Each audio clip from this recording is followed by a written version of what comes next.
god, this episode was so frustrating in so many ways. Oh my god, the love triangles, 02 not being allowed to see Hiro despite both her and Hiro's wishes, and Mitsuru being a fucking liar. You don't remember your promise? Yeah, right? Alright, let's just wind down, calm down, let's get our thoughts together. Hello everybody, I am PhenomSage, and welcome back to another Darling in the Franxx episode review. Today we are going to be talking about episode 14, Punishment and Confession. And just from my frustration alone, I feel like this episode will be mixed for a lot of people, because after the absolute mastery that was last week, some people claiming that it is single-handedly the greatest episode of anime that we've gotten all year, they had a high bar set for them. Expectations were high, and it wasn't too clear on where the series was headed. A lot of people predicted that now that Hiro remembers everything, that he and 02 would team up with the other squad members and rebel against APE for their wrongdoings. But, suffice it to say, that didn't end up happening by any means. In fact, things are looking more grim now than they ever have. Instead, this episode, we focus on the drama of the event that took place. We get the aftermath, what our characters are thinking. 02 went too far, and her role in the group is being questioned. And I'm not even gonna lie, straight right off of the bat, I'm going to say that I felt like a lot of the conflict this episode did feel contrived. It felt forced, and not in an overly negative way, but more so in a kind of soap opera-y way. Like, are we really going here right now? Like I said at the beginning, the conflicts explored here are incredibly frustrating, and it might be that the show wants you to feel that frustration, that we can't get this destined meeting and dialogue between these two that we've waited all week for, which in that case, well done for making us care in the first place. But there is something to be said about conflicts that don't resonate with the viewer, and unfortunately Ichigo had to take the fall for the writers as they used her as the vessel for all of this. Hell, it was pretty much only her against letting them meet in the first place, and because of that, I feel like if 02 wasn't someone's best girl after last episode, she sure as hell is now. The thing is though, I can completely understand Ichigo and the others' apprehension towards letting Hiro near 02. They have no idea what to expect, especially with the risk of Hiro becoming not human. But it felt like Ichigo's feelings specifically on the matter were dialed up to 11. One, because we know the personal investment that she has into Hiro's well-being, and two, because things did get pretty out of hand, admittedly. It fits within her character to be so upset right now, but it doesn't make it any less frustrating. And when she straight out told Nana and Hachi that they won't participate in the operation if 02 is a part of the team, I legit just wanted to smack her and say, bitch, do you think you can tell APE what your squad will and won't do? Do you think you have that authority? The issues only continue to grow, however, when the group finally agrees to let 02 see Hiro, Goro continuing to be the only voice of reason around here, even after 02 threw him into a wall. That is true best boy and dedication material there. And when they finally reach Hiro's room in the hospital, he's already escaped and went looking for 02 himself, and what follows is probably the weakest transition of events I've seen in the show so far. Seeing everyone's startled reactions and hearing everyone ask where'd he go, what happened, 02's first thought wasn't something like, oh, something apparently hasn't gone to plan, what's going on here? Her first thought was, oh, they must have tricked me, you bastards. And in all fairness, you can understand this aspect of her character both in her past and what she's going through right now. She's on edge, she doesn't give a shit about anyone else, and she just wants to talk to her darling. She's lived a life for so long where everyone has gotten in her way, so I do think that her reaction here does make sense, and it fits within her character. But only in a bubble. The problem here is the context.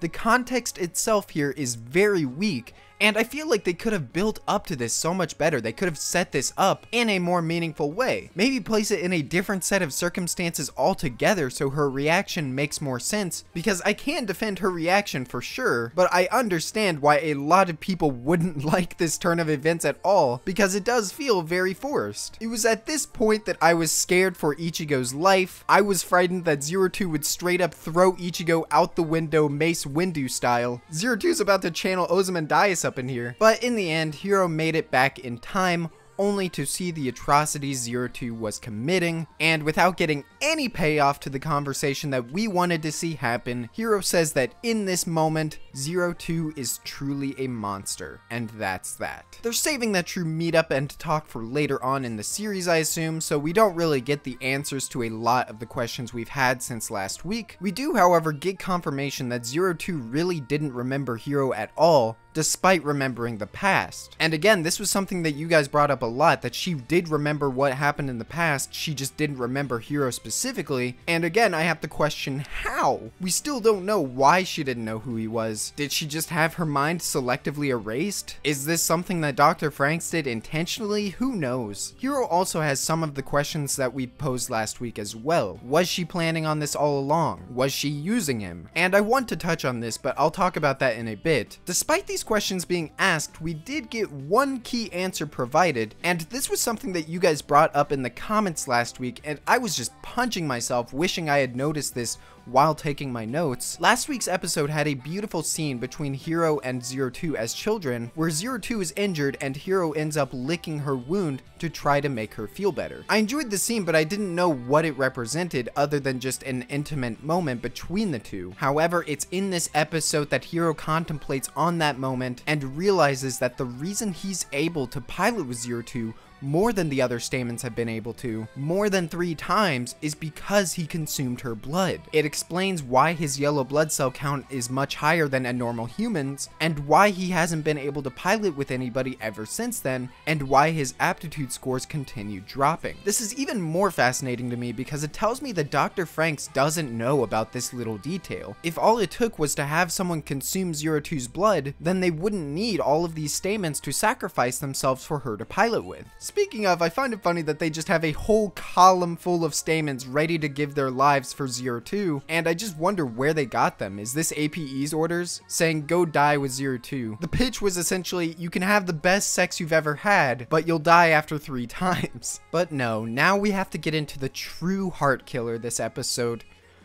Goro! I thought that the love triangle shit was done after last week, but it's with this episode that we realize it's only just begun, my friends. I think what I really appreciated about how this scene was handled though, and why Goro is truly just best boy, is the way that he reacts to this entire scene, Ichigo confessing her feelings and kissing Hiro. We don't get any of the traditional expressions or reactions that you would seeing a love triangle like this unfold. Goro isn't shocked. He already knew that this was how Ichigo felt. So he just gives a sad smile, and in the next shot that we see, he's gone. It's really hard not to sympathize with Goro after all of this, and a lot of people were saying that the ship has sailed, that Goro and Ichigo were going to get together. I'm not so sure anymore, man. Hell, I wasn't sure even after that focused episode they got. And that leads into the issue with all of this. The issue is that this can't end well for anyone. Even after Ichigo's confession and kiss, we see Hiro only staring up at the carrier that's taking Zero Two away. Hiro can and will never feel the same way about Ichigo, and I have no idea where they will take this at this point. Ichigo said that she wants to ride with Hiro again and that she'll make it work this time no matter what. So is Goro just done? Did Ichigo just drop him as a partner like that? God damn, man, Goro deserves better. Zoning off of the character drama for a second, we seem to be entering the long-awaited Grand Crevice arc that we've been waiting for ever since the Grand Crevice was name dropped all these episodes ago. I would assume that we're going into it next episode, so I'm glad it didn't take until the end of the series to get to this point. But there's a lot of ways this upcoming battle could go. We know that we have the entire might of APE's plantations along with the Nines for this fight, so I'm looking forward to seeing what this looks like. But what will Zero Two's place in all of this be? This leads back into all of the speculation we've gotten into before. Originally, it was Hiro's job to deliver her to the Grand Crevice, so I assume now it's one of the Nines' jobs? To get back to Zero Two, one interesting line that we got from her after Hiro calls her a monster is when she says that she set up the boy that she wanted to become human for to turn into a monster just like her. At first I thought that this meant that her plan all along was to turn Hiro into a monster just like her, but I think that she's saying all of this in an ironic sense. She didn't know who Hiro was, so she's commenting on the irony of how she was turning the boy that she loved into a monster, despite him being the reason that she wanted to be human. Just a really nice line from her, and I will say that despite all the shenanigans that went on this episode, and even Zero Two going going into full-on yandere mode, she still maintained that likability from last week because she's endearing and we can sympathize with her wanting to see Hiro because we know everything that's going on behind the scenes. This is only further accentuated with beautiful voice acting on her part. One of my favorite lines in the episode is when Ichigo is accusing her of going to lie to Hiro again, and she just has no words. She can only painfully deny it because that's never what she had intended in the first place. And I will say that they're building up this concept of Hiro turning into a monster just like 02 a lot more in these past few episodes. And people have speculated and theorized on this ever since we saw the disease on Hiro in episode 5. So I will say, if this whole series ends with Hiro turning into a monster full-on Shrek style, I will add a +1 to the score because I really enjoy Shrek. What I find so interesting about this whole situation with 02, however, and my entire interpretation of 02's character up until this point, is that she was using Hiro. She had to have been if she never remembered that he was the boy from her past, and yet incessantly called him darling and made him feel special. For all we know, this is something that she does to every guy that she partners with, until she's done with them and ends things cold and heartlessly. We know that she does this all for the sake of returning to the boy that she met before. So in the end, 02 really isn't a good person at all, and you can say that everything that's happened to her up until now has been justified, but we still have to sympathize with her because we know what drives her to do these things. In the end, it really is poetically ironic how her realization of Hiro turned out. So I really do enjoy that aspect of her character. And unfortunately, no new opening this week. I thought for sure we'd be getting 2 for this series. I was holding out hope that we'd get it this episode, and we didn't. So that is a shame.